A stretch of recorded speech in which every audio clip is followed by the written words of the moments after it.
Bismillahirrahmanirrahim.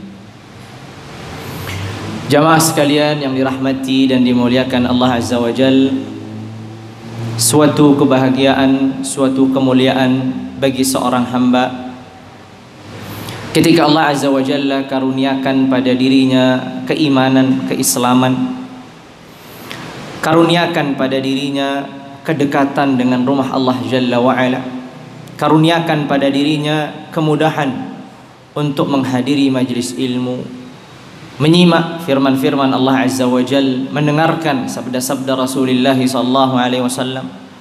Anugerah karunia yang sangat berlimpah yang Allah Azza wa Jalla berikan kepada kita sebagai hambanya, menuntut kita untuk terus bersyukur, untuk terus melaksanakan perintahnya, meninggalkan larangan-larangannya, sebagai bentuk syukur kita kehadirat Allah Jalla wa'ala. Jamaah sekalian yang dirahmati dan dimuliakan Allah Azza wa Jal, sekian lama kita terputus, sekian lama kita tidak mengkaji tentang kehidupan Rasulullah sallallahu alaihi wa ala alihi wa sahabatihi wasallam.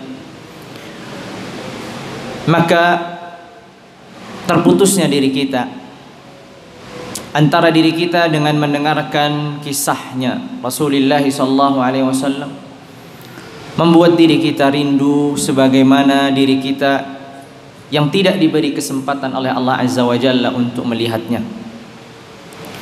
Hanya sampai kepada kita kisahnya, hanya sampai kepada kita sejarahnya, hanya sampai terdengar oleh kita sirahnya, sehingga inilah salah satu bentuk mewujudkan, membuktikan cinta kita kepada beliau alaihi afdhalus salati wa atammus salam dengan mengenang sejarahnya, menyimak, mendengarkan, mengulas, membaca tentang kehidupan beliau alaihi afdhalus salati wa atammus salam. Dikarenakan kita sudah begitu lama terputus dari sirat al-Mustafa alaihi afdhalus salati wa atammus salam, maka sebagai permulaan saya ingin mengisahkan tentang suatu kisah yang mana pada suatu ketika Rasulullah sallallahu alaihi wasallam terputus darinya wahyu. Jibril alaihissalam beberapa malam tidak mendatanginya untuk memberinya wahyu. Di saat hari-hari awal kita mengetahui bahwasanya Rasulullah sallallahu alaihi wasallam sangat takut ketika pertama kali bertemu dengan Jibril alaihissalam. Ketika Jibril mendekapnya dan mengatakan Iqra, kemudian beliau mengatakan ma ana biqari. Lalu kemudian ketika Allah Azza wa Jalla sudah menurunkan beberapa ayat dan beberapa surat selanjutnya, Rasulullah sallallahu alaihi wasallam mulai tergantung. Rasulullah sallallahu alaihi wasallam mulai mencintai, menyadari betapa indahnya wahyu Allah Azza wa Jalla yang ada pada dirinya. Namun pada suatu ketika ada saat di mana Allah Azza wa Jalla mengujinya. Jibril alaihissalam yang hari-hari sebelumnya sangat dekat, sangat erat dengan Rasulullah sallallahu alaihi wasallam, tiba-tiba terputus beberapa malam sehingga Rasulullah sallallahu alaihi wasallam mencarinya, berusaha menanyakan apa sebabnya.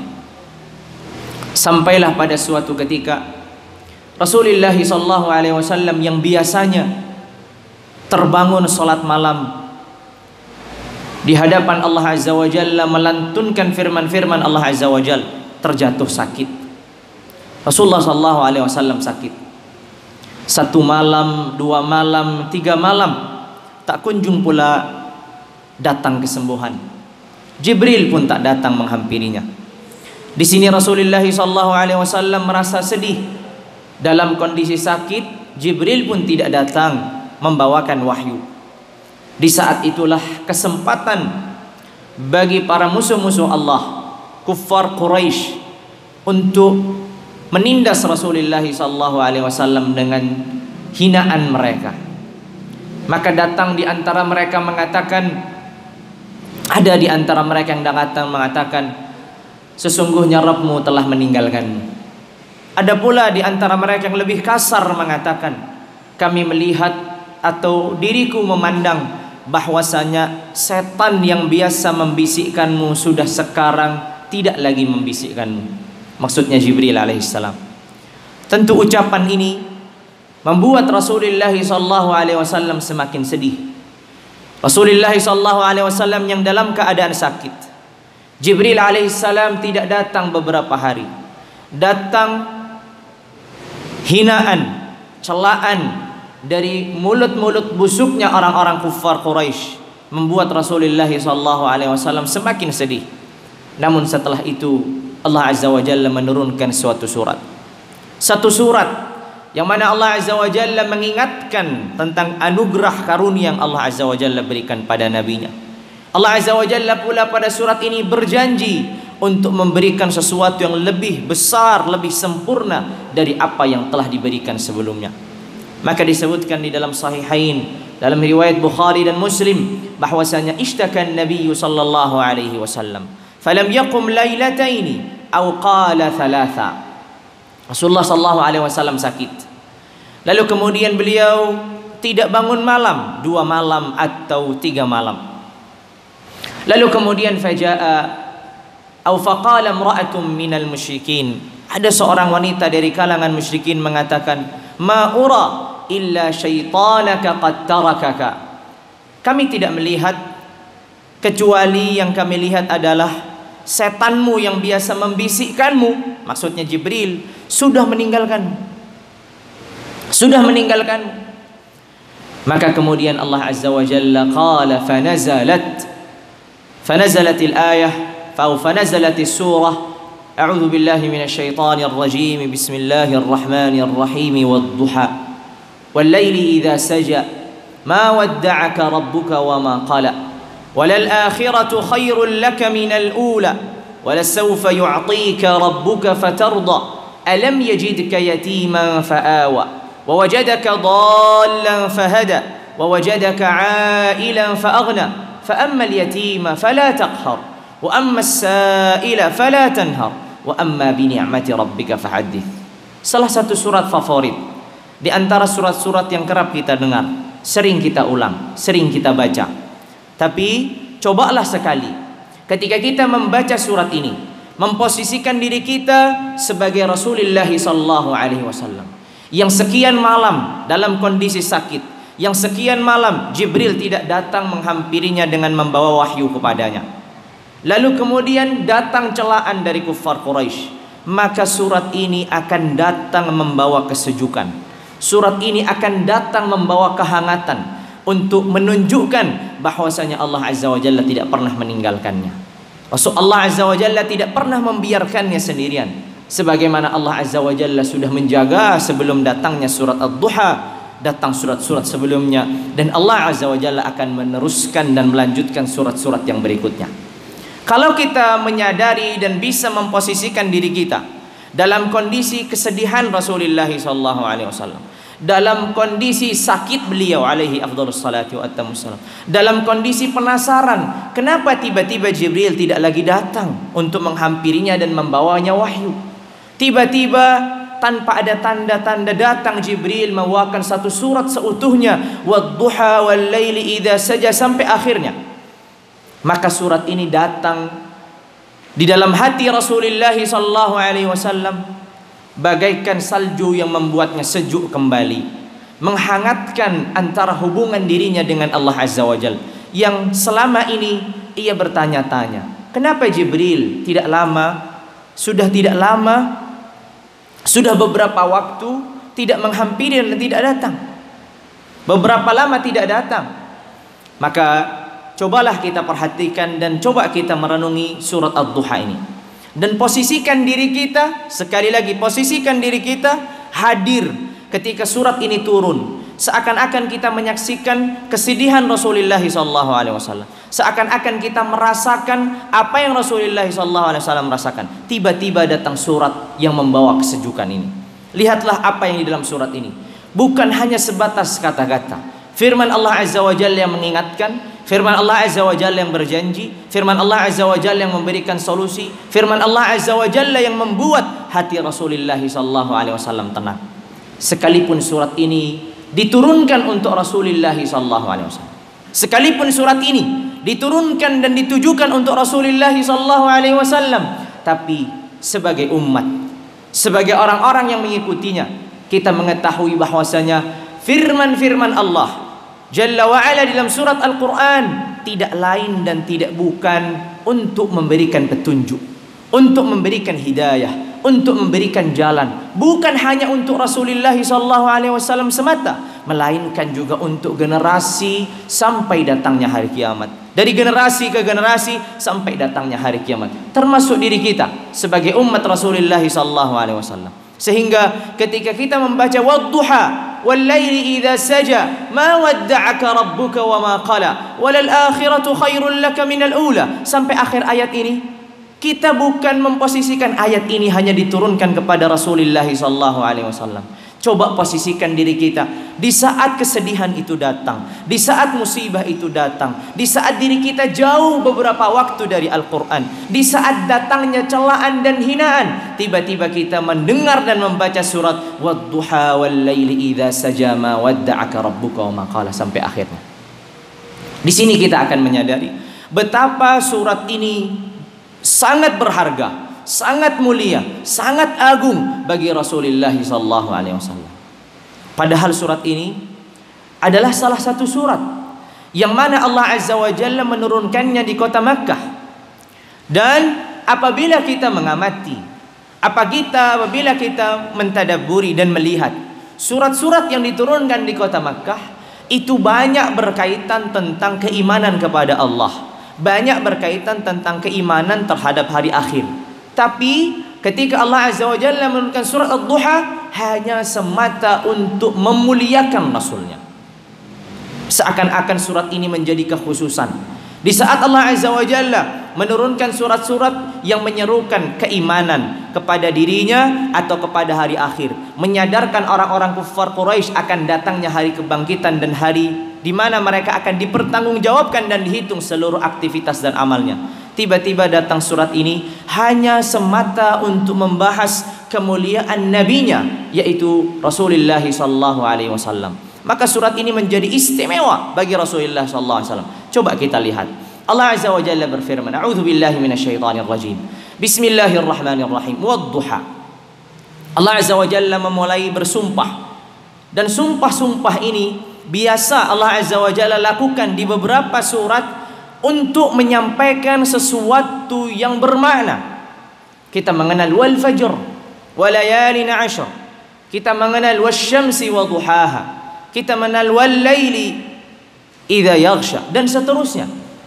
Semua ini Allah Azza wa Jalla buka dengan sumpah wadduha, demi waktu duha. Dan kita mengetahui bahwasanya waktu duha itu adalah waktu di mana matahari sudah terbit dan sudah meninggi setinggi tombak. Ketika matahari sudah terbit dan sudah meninggi setinggi tombak, ini dikatakan waktu duha. Karena sebelumnya bukan dikatakan waktu duha. Waktu duha itu ada suatu waktu di mana matahari sudah terbit dan meninggi setinggi tombak. Disitulah ada syariat salatul duha. Maka sehingga syariat salatul duha itu dimulai waktunya ketika matahari sudah setinggi tombak, bukan sebelumnya. Bukan asal matahari sudah terbit lalu kemudian kita sholat duha. Ini bukan waktu sholat duha. Waktu sholat duha adalah ketika matahari sudah meninggi setinggi tombak. Itu waktu duha atau waktu sholat duha di awal. Dan waktu sholat duha di akhir adalah ketika matahari sudah tergelincir atau ketika matahari sudah di tengah-tengah. Maka jamaah sekalian yang dirahmati dan dimuliakan Allah Azza wa Jalla, lihatlah Allah Azza wa Jalla membuka dengan kalimat wadduha, demi waktu duha. Waktu duha adalah waktu di mana bersinarnya matahari. Di saat sebelumnya ada kegelapan. Waktu duha adalah waktu di mana matahari bersinar. Setelah terbit sampai setinggi tombak dan benar-benar menyinari bumi. Yang mana sebelumnya kita mengenal waktu subuh. Kalau kita mundur ke belakang, maka waktu malam, kegelapan malam yang menggambarkan suatu kesedihan.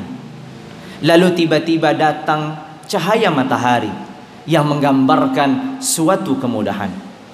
Wadduha. Allah Azza wa Jalla mulai dengan kata-kata yang membawa motivasi untuk kembali bangun, untuk kembali semangat, bahwasanya dirinya tidak pernah ditinggalkan oleh Allah Jalla wa Ala. Wadduha, demi waktu duha. Setelah sekian lama kegelapan dan kesedihan itu menghampiri dirimu, saatnya wadduha, demi waktu duha, di mana matahari sudah menyinari bumi dalam posisi setinggi tombak. Kemudian Allah Azza wa Jalla berfirman, "Wal-laili idza saja." Ketika Allah Azza wa Jalla membuka surat Ad-Duha dan menjadikan ayat yang kedua adalah "Wal-laili idza saja." Duha adalah waktu di pagi hari, sedangkan "Wal-laili idza saja" malam. Al-lail artinya malam, demi waktu malam. Idza saja ay idza sakana. Waktu malam ketika sudah menjadi hening, tenang, damai. Wal-laili idza saja. Kita akan mengetahui surat ini akan dibangun dengan ayat-ayat yang saling berhadapan. Lihat dan perhatikan. Lihat dan perhatikan. Surat ini akan dibangun dengan ayat-ayat yang saling berhadapan. Allah Azza wa Jalla membukanya dengan sesuatu yang berhadapan. Waktu pagi dengan waktu malam. Nanti lihat, perhatikan saja dan amati dan ikuti aliran firman Allah Azza wa Jalla yang begitu indah. Allah Azza wa Jalla berfirman, "Wadduha wal-laili idza saja." Waktu duha, kemudian waktu malam. Wal-laili idza saja, malam apabila semakin gelap. Kenapa kok semakin gelap? Karena keheningan malam itu tidaklah datang kecuali ketika malam sudah semakin gelap. Makanya para ahli tafsir mengatakan wal-laili idza saja ay idza azlama, idza sakana. Apabila malam sudah semakin gelap, apabila malam sudah semakin hening. Lihat, ada terjadi muqabalah, berhadapan antara waktu pagi dengan waktu malam. Untuk apa? Allah Azza wa Jalla ingin menghadapkan dua keadaan yang berbeda. Keadaan di mana Rasulullah SAW diuji dan keadaan di mana Allah Azza wa Jalla muliakan. Lihat saja.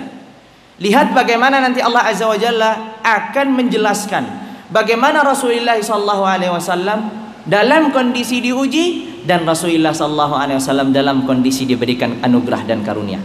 Wadduha, waktu duha, di mana engkau di situ beraktivitas, di mana di situ engkau berdakwah, di mana pada waktu itu engkau dicela, engkau dihina, mendapatkan penekanan, mendapatkan godaan dan cobaan dan ujian. Lalu kemudian setelah engkau mendapatkan itu semua, datang waktu malam. Di saat waktu malam Rasulullah SAW istirahat. Rasulullah SAW tidak lagi berdakwah. Artinya saatnya beliau istirahat. Saatnya beliau menenangkan diri. Kalau seandainya di sana ada waktu duha yang penuh dengan kesedihannya, penuh dengan jerih payah dan susah payahnya mendakwahkan risalah Allah, maka di sana ada waktu malam engkau istirahat.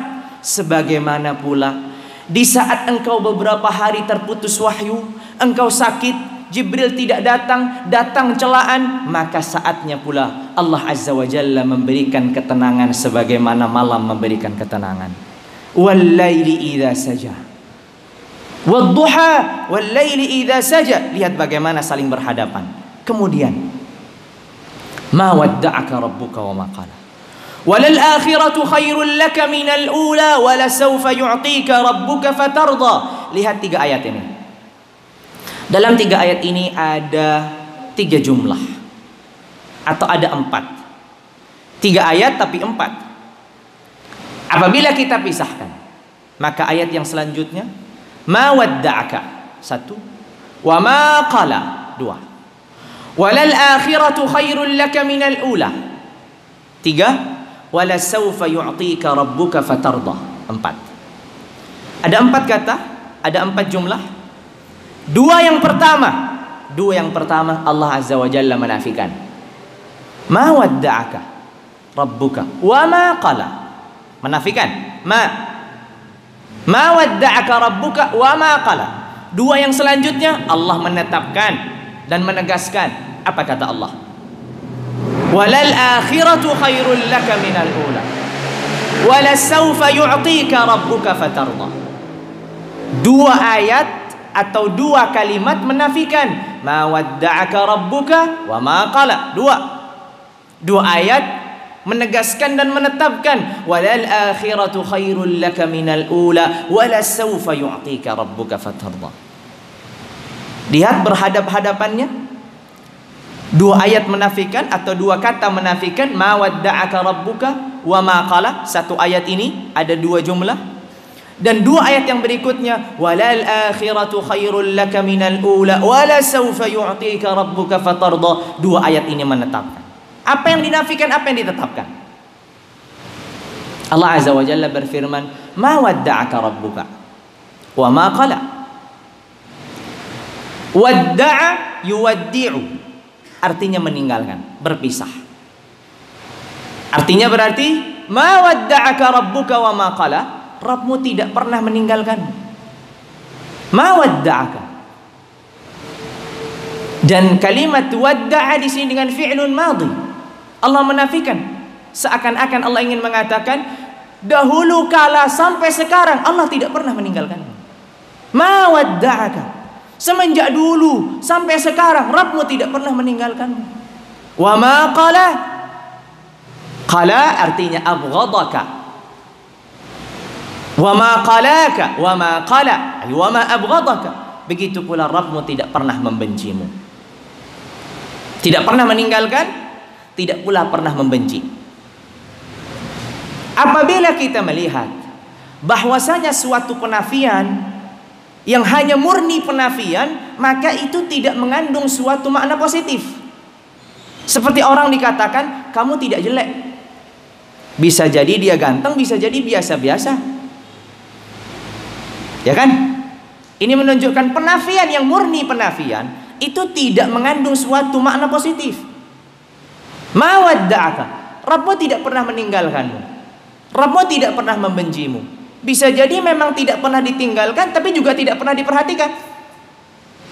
Bisa jadi tidak pernah dibenci, tapi juga tidak pernah dicintai, biasa-biasa saja.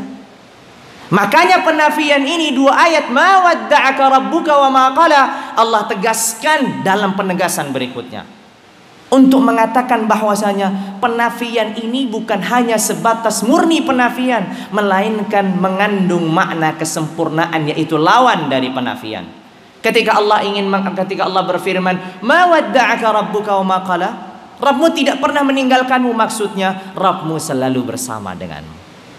Ketika Allah Azza wa Jalla berfirman, ma abghadaka atau ma qala, Allah tidak pernah membencimu, maksudnya Allah itu mencintaimu. Dibuktikan dengan firman berikutnya. Allah Azza wa Jalla berfirman, walal akhiratu khairul laka minal ula wala sawfa yu'tika rabbuka fatardah. Ketika Allah Azza wa Jalla menetapkan walal akhiratu khairul laka minal ula, ahli tafsir menafsirkan, sebagian mereka mengatakan akhirah artinya kehidupan di akhirat. Kehidupan di akhirat bagimu lebih baik daripada kehidupan di dunia. Namun ada kalangan ahli tafsir yang menafsirkan lebih luas lagi. Kata mereka walal akhiratu artinya kehidupan yang akan datang akan lebih baik daripada kehidupan yang telah berlalu. Yang akan datang termasuk kehidupan di akhirat. Sehingga tafsir ini lebih luas daripada walal akhiratu khairul laka minal ula, dengan tafsir akhirat, kehidupan di akhirat lebih baik pada dirimu, untuk dirimu daripada kehidupan dunia. Jamaah sekalian yang dirahmati dan dimuliakan Allah Azza wa Jalla, jangan kita terlalu larut kita mendalami tadabburi ini lalu kemudian kita sekali lagi melupakan. agar kita memposisikan diri kita dalam posisi Rasulullah sallallahu alaihi wasallam yang sedang bersedih, dalam posisi Rasulullah sallallahu alaihi wasallam yang bertanya-tanya, mengapa Jibril tidak lagi mendatanginya? Apakah iya dan benar yang dikatakan orang Quraisy bahwasanya Rabbnya telah meninggalkannya? 1 hari, 2 hari, 3 hari, tidak pernah sebelumnya begitu terjadi. Makanya kalau kita kembali lagi menyadari, kemudian membaca dan merenungi apa yang Allah Azza wa Jalla firmankan, maka memang surat Ad-Duha ini sangat menyejukkan dan menenangkan hati Rasulullah. Walal akhiratu khairul laka minal ula. Kehidupanmu yang akan datang, hari-hari yang akan datang akan lebih baik, khairun ay akhyar, lebih baik daripada al-ula, kehidupan sebelumnya. Kemudian apa contoh kebaikan itu yang akan datang di hari-hari yang datang? Allah Azza wa Jalla berfirman, walal akhiratu khairul laka minal ula wala sawfa yu'tika rabbuka fatarda. Dan sungguh Rabbmu akan memberimu. Ternyata hari-hari yang akan datang, yang kata Allah Azza wa Jalla itu akan lebih baik daripada hari-hari yang sebelumnya, akan datangnya hari-hari yang penuh dengan pemberian. Ketika Allah Azza wa Jalla tadi berfirman, hari-hari yang akan datang itu lebih baik daripada hari-hari yang sebelumnya, maksudnya hari-hari yang akan datang itu akan datang hari-hari yang penuh dengan pemberian. Karena Allah berfirman, wala sawfa yu'tika rabbuka, bukan hanya sebatas pemberian, fatarda, sampai engkau rela. Bukan hanya sebatas pemberian 1, 2, 3, 4, 5 pemberian, tapi kata Allah, wala sawfa yu'tika rabbuka fatarda, sampai engkau rela. Pemberian Allah Azza wa Jalla untuk nabinya tidak sebagaimana pemberian Allah kepada diri kita. Apakah kita rela atau tidak rela? Allah Azza wa Jalla tidak menjanjikan kepada diri kita sebagaimana menjanjikan kepada nabinya. Wala sawfa yu'tika rabbuka fatardah. Allah akan memberikan, Rabbmu akan memberikan kepadamu sampai engkau rela. Tentu ini ayat-ayat yang Allah Azza wa Jalla firmankan akan mengubah keadaan Rasulullah sallallahu alaihi wasallam. Dalam keadaan sedih, dalam keadaan kesepian, dalam keadaan gundah, dalam keadaan tidak tenang, dalam keadaan sakit, akan merubahnya menjadi orang yang semangat, orang yang sehat, orang yang termotivasi. Kenapa? Walal akhiratu khairul laka minal ula wala sawfa yu'tika rabbuka fatarda. Dan sekali lagi, yang berfirman adalah Allah, yang berjanji adalah Allah, bukan siapapun, melainkan zat yang mampu menepati janjinya dan zat yang tidak pernah mengingkari janjinya. Makanya ketika kita menghadirkan firman-firman ini dalam kondisi kita melihat Rasulullah SAW yang dijanjikan dengan Rabbnya, kira-kira apa keadaan Rasulullah? Bagaimana keadaan Rasulullah setelah turunnya ayat-ayat Allah Azza wa Jalla? Wala sawfa yu'tika rabbuka fatardah. Semangat ini yang beliau bawa, ini masih di awal keislaman, sampai 23 tahun kemudian itu berkat wala sawfa yu'tika rabbuka fatardah.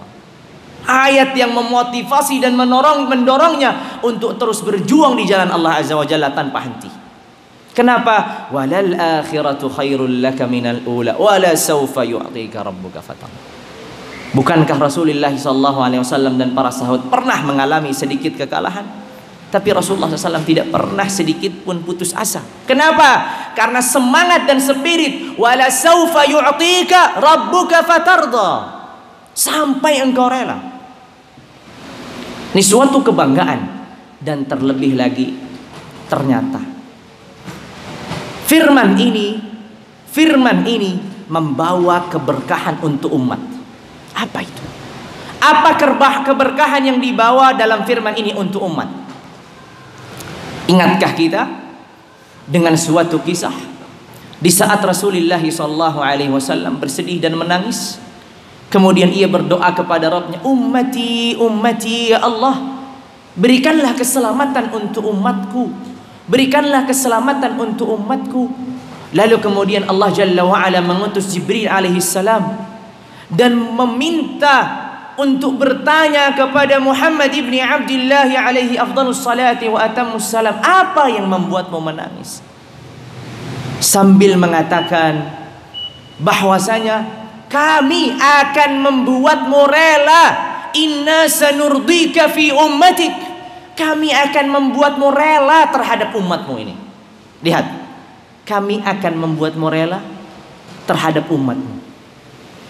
Allah sudah berjanji, Allah sudah jauh hari berjanji, wala sawfa yu'tika rabbuka fatarda, Allah akan memberi, Rabbmu akan memberi. Dan Rasulullah SAW sudah meminta, Rasulullah sudah meminta, ummati, ummati, berikanlah keselamatan untuk umatku. Maka janji Allah Azza wa Jalla, wala sawfa yu'tika rabbuka fatarda, Allah Azza wa Jalla katakan, inna sanurdika fi ummatik, kami akan membuatmu rela tentang umatmu. Artinya, janganlah engkau bersedih, janganlah engkau terlalu takut, umatmu itu jaminan kami. Makanya Rasulullah SAW berbangga tentang umat ini.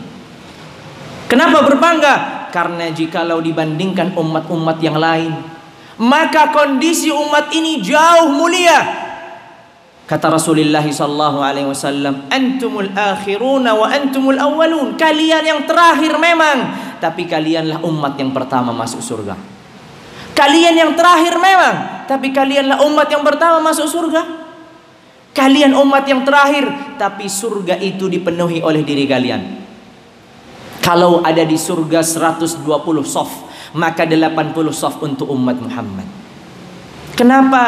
Berkat doa nabinya, ummati, ummati, dan janji Allah Azza wa Jalla, wala sawfa yu'tika rabbuka fatarda. Allah sudah berjanji dan Allah tidak akan mengingkari janjinya. Wala sawfa yu'tika rabbuka fatarda. Dua ayat atau dua kalimat menafikan ma wadda'aka rabbuka wa ma qala. Rabbmu tidak pernah meninggalkanmu, Rabbmu tidak pernah membenci. Bahkan walal akhiratu khairul laka minal ula. Kalau ternyata engkau merasakan hari-hari yang berlalu itu berat, maka kami berjanji hari-hari yang akan datang itu lebih baik. Dan kami berjanji bahwasanya hari-hari yang akan datang itu akan penuh dengan pemberian, bukan hanya sebatas pemberian, melainkan pemberian yang membuatmu sampai dalam keadaan rela.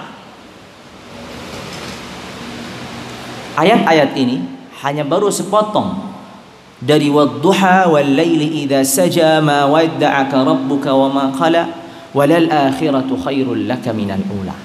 Tapi nampaknya sudah waktu Isya, gitu ya. Sudah waktu Isya. Nah, kalau begitu azan dulu, begitu. Nah, kita lanjutkan nanti kalau ada waktu. Silahkan azan dulu, baru nanti kita lanjutkan. Sudah waktu Isya atau belum? Sudah. Sebaiknya azan dulu, baru nanti kita lanjutkan, kan nggak apa-apa. Atau azannya diakhirkan? Atau diakhirkan? Lanjut aja. Karena kalau melanjut agak panjang nih, tapi nggak apa-apa. Kemudian Allah Azza wa Jalla berfirman, alam yajidka yatiman fa'awa. Hadirkan sekali lagi suasana surat yang membandingkan wadduha wal laili idza saja, ya. Perhatikan. Alam yajidka yatiman fa'awa. Alam yajidka yatiman fa'awa. Wa wajadaka dhallan fahada. Wa wajadaka 'ailan fa'aghna. Hadirkan perbandingan itu. Kata Allah Azza wa Jalla, alam yajidka yatiman fa'awa. Tidakkah atau bukankah kami, alam yajidka atau Rabbmu telah mendapatimu dalam kondisi yatim. Dalam kondisi yatim. Dalam kondisi yatim yang penuh dengan kesedihan, tidak ada tempat berlindung. Kemudian lawannya fa'awa. Allah berikan tempat perlindungan. Allah dekatkan, Allah jaga. Lihat, Mengalir lagi perbandingan itu sampai akhir surat. Alam yajidka yatiman fa'awa. Dan kata awa itu memberi perlindungan, memberi kenyamanan. Iwa. Dari kata iwa, artinya ketika Allah Azza wa Jalla berfirman, ingat di surat Al-Kahf, fa'wu ilal kahfi yanshur lakum rabbukum min rahmatih. Fa'wu ilal kahf. Maksudnya fa'wu ilal kahf tadi, masukilah gua yang mana engkau bisa berteduh, berlindung, memberikan kenyamanan. Maka alam yajidka yatiman fa'awa. Allah memberikan perlindungan, Allah memberikan kenyamanan, Allah memberikan penjagaan untuk nabinya sekalipun sang ayah tiada. Yatim, karena Rasulullah SAW dilahirkan dalam keadaan yatim. Alam yajidka yatiman fa'awa wa wajadaka dhallan fahada. Di sini ada sebagian orang mungkin akan bertanya-tanya, kenapa Allah Azza wa Jalla mengatakan wa wajadaka dhallan? Yang kita kenal dhallan itu adalah firman Allah, waladdallin. Dhal artinya orang tersesat, kan begitu? Apakah Rasulullah SAW dalam keadaan tersesat? Wa wajadaka dhallan, dan kami mendapatimu dhallan, dalam keadaan dhallan. Kemudian fahada. Orang kalau biasa membaca Al-Fatihah, dhallan pasti ingatnya waladdallin, ghairil maghdubi alaihim, bukan jalannya orang-orang dimurkai, bukan pula jalannya orang tersesat, kan begitu? Wa wajadaka dhallan, terbenaknya, tergambarnya, oh Rasulullah berarti sebelumnya tersesat, baru Allah Azza wa Jalla memberikan hidayah. Dhal di sini bukan diartikan tersesat, melainkan diartikan tidak mengetahui. Apa bedanya? Apa bedanya? Allah Azza wa Jalla berfirman, wa kadzalika auhayna ilaika ruham min amrina ma kunta tadri mal kitab walal iman walakin ja'alnahu nuran nahdi bihi man nasha'u min ibadina wa innaka latahdi ila siratin mustaqim. Kata Allah, wa kadzalika auhayna ilaika ruham min amrina, kami wahyukan kepadamu ruh. Ruhnya maksudnya Al-Quran. Al-Quran disifati oleh Allah Azza wa Jalla sebagai ruh, karena Al-Quran itu adalah kehidupan bagi umat. Makanya Allah Azza wa Jalla sifati dengan ruh, sebagaimana Jibril yang membawa Al-Quran juga disifati dengan ar-ruh, ar-ruhul amin. Wa kadzalika auhayna ilaika ruham min amrina ma kunta tadri. Lihat kata Allah, ma kunta tadri, sebelumnya engkau tidak mengetahui mal kitab walal iman. Apa itu Alkitab, yaitu Al-Quran? Apa itu keimanan? Walakin, akan tetapi, ja'alnahu nuran nahdi bihi man nasha'u min ibadina. Akan tapi Al-Quran ini kami jadikan cahaya sehingga engkau bisa memberikan hidayah bagi hamba-hamba yang kami kehendaki. Itulah maksud dari wa wajadaka dhallan fahada. Kami mendapatimu, Rabbmu mendapatimu dalam keadaan tidak mengetahui. Kemudian fahada, maka Allah Azza wa Jalla berikan hidayah. Maksudnya hidayah, Allah turunkan Al-Quran, Allah ajari keimanan, sehingga Rasulullah SAW yang sebelumnya tidak mengetahui apa-apa, ma kunta tadri mal kitab walal iman, kemudian Rasulullah menjadi nuran setelah Al-Quran itu berada pada hatinya. Walakin ja'alnahu nuran nahdi bihi man nasha'u min ibadina. Bukan cahaya yang menyinari dirinya sendiri saja, melainkan cahaya yang menyinari umat dan hamba-hamba yang Allah Azza wa Jalla kehendaki. Wa wajadaka dhallan fahada. Makanya Syekh Ibnu Utsaimin rahimahullah mengatakan, fahada di sini bukan hanya Rasulullah SAW fahadaka, tapi fahadaka wa hada bika. Kata Ibnu Utsaimin begitu. Fahadaka artinya Allah Azza wa Jalla memberikan petunjuk untukmu, juga Allah Azza wa Jalla menjadikan dirimu ini perantara untuk orang lain mendapatkan petunjuk. Wa wajadaka dhallan fahada. Lihat, dhallan hada, ada muqabalah, ada berhadap-hadapan. Wa wajadaka 'ailan fa aghna. Wa wajadaka 'ailan fa aghna. Dan Rabbmu mendapatimu dalam keadaan ail, bergantung.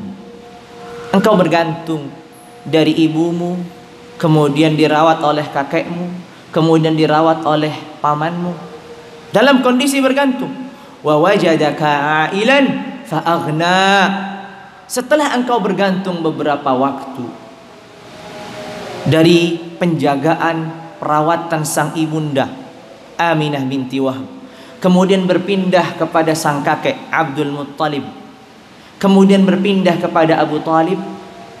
Saat itu kemudian fa'aghna, wa wajadaka 'ailan fa'aghna. Yang tergambar dalam benak kita fa'aghna adalah kekayaan, ghani, kekayaan. Tapi Allah Azza wa Jalla ingin mengatakan bahwasanya fa'aghna artinya memberikan kecukupan, sebagaimana Rasulullah sallallahu alaihi wasallam bersabda, al-ghina ghinan nafs. Al-ghina ghinan nafs, kata Rasulullah. Kekayaan atau ketercukupan itu adalah kecukupan hati, kecukupan jiwa. Itu yang Allah Azza wa Jalla inginkan di sini. Wa wajadaka 'ailan fa'aghna. Rabbmu mendapatimu dalam keadaan bergantung kepada orang lain, kemudian Rabbmu membuatmu kaya, maksudnya kaya hati. Tidak lagi bergantung kepada siapa-siapa, melainkan bergantung kepada Allah. Dan terbukti bergantungnya Rasulullah SAW kepada Rabbnya adalah kesedihannya ketika Jibril beberapa malam tidak datang. Ini menunjukkan Rasulullah SAW sudah bergantung kepada Rabbnya, tidak lagi bergantung kepada manusia. Wa wajadaka 'ailan fa aghna.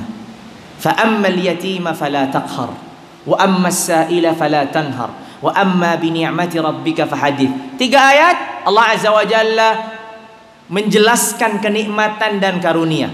Apa tadi? Alam yajidka yatiman fa'awa, ni'matul iwa. Wa wajadaka dhallan fahada, ni'matul ihtida. Wa wajadaka 'ailan fa'aghna, ni'matul ghina. 3 kenikmatan. Setelah 3 kenikmatan, maka Allah menyebutkan selanjutnya 3 tanggung jawab. Setelah itu Allah memberikan 3 tanggung jawab. Apa itu? Setelah alam yajidka yatiman fa'awa, wa wajadaka dhallan fahada, wa wajadaka 'ailan fa'aghna. Bentuk rasa syukurmu adalah menjalankan tanggung jawab. Apa itu? Fa ammal yatima fala taqhar, wa ammas sa'ila fala tanhar, wa amma bi ni'mati rabbika fahaddits. Tanggung jawab. Fa ammal yatim, kalau datang anak yatim, fala taqhar, jangan kau tindas. Tanggung jawab. Sebagaimana Rabbmu telah memuliakan dan menjagamu di saat engkau yatim, dan ini karunia, maka saatnya engkau sekarang memiliki tanggung jawab. Karena karunia, balasan dari karunia, tanggung jawab kita atas anugerah yang Allah berikan adalah kita mensyukurinya. Dan mensyukuri nikmat Allah Azza wa Jalla tidak hanya semata bisa digantikan dengan ucapan alhamdulillah. Karena para ulama mengatakan asyukru syukran, syukrun bilisanil hali wa syukrun bilisanil maqal. Syukur itu 2 keadaan. Syukur dengan lisan al-hal, syukur yang ditampakkan dengan kondisi dan keadaan, artinya menggunakan karunia-karunia Allah ini sesuai dengan perintah-perintah Allah Azza wa Jalla. Dan syukrun bilisanil maqal, dan rasa syukur yang terucap menggunakan lisan yang kita miliki. Jadi syukur itu bukan hanya setiap dapat nikmat alhamdulillah, itu bagian dari syukur. Tapi masih ada syukur yang lebih luas daripada itu, yaitu asyukru bilisanil hal, bersyukur dengan kondisi dan keadaan. Setiap kita diberikan anugerah, maka bagaimana anugerah ini bisa kita gunakan untuk mendekatkan diri kepada Allah. Ini bersyukur. Makanya kata Allah Azza wa Jalla, fa ammal yatima fala taqhar, wa ammas sa'ila fala tanhar, ati rabbika fahaddits. Lihat tanggung jawabnya 3. Fala taqharil yatim, jangan engkau rendahkan, engkau tindas anak yatim. Apabila ada orang yang meminta-minta, jangan pula engkau hardik, engkau bentak, engkau berkata kasar padanya, kemudian dengan nikmat Allah Azza wa Jalla engkau ceritakan. Tiga kewajiban, tiga tanggung jawab setelah Allah Azza wa Jalla memberikan tiga karunia. Fa ammal yatima fala taqhar, wa ammas sa'ila fala tanhar, wa amma bi ni'mati rabbika fahaddits. Dengan ini sempurna suratul Duha. Tapi hakikatnya, jikalau kita ingin mengulang lagi dari awal sampai akhir dan meneliti ulang lebih dalam, mentadabburi satu surat ini, maka kita perlu pertemuan yang berikutnya. Tapi waktu sudah habis dan kita cukupkan insyaallah azza wa jalla sampai di sini, dan pada pertemuan berikutnya insyaallah azza wa jalla akan kita bahas tentang siratul Mustafa alaihi afdhalus salati wa atammus salam. Ini tadi kajian hanya sebagai permulaan, mengingatkan bagaimana kerinduan Rasulullah SAW kepada firman-firmannya, kepada ayat-ayatnya, sebagaimana semoga diri kita ini juga selalu menghadirkan kerinduan kepada sosok beliau, kepada Rasulullah SAW. Mungkin kita akhiri dengan kafaratul majlis. Subhanakallahumma wa bihamdika asyhadu an la ilaha illa anta astaghfiruka wa atubu ilaik. Wassalamu alaikum warahmatullahi wabarakatuh.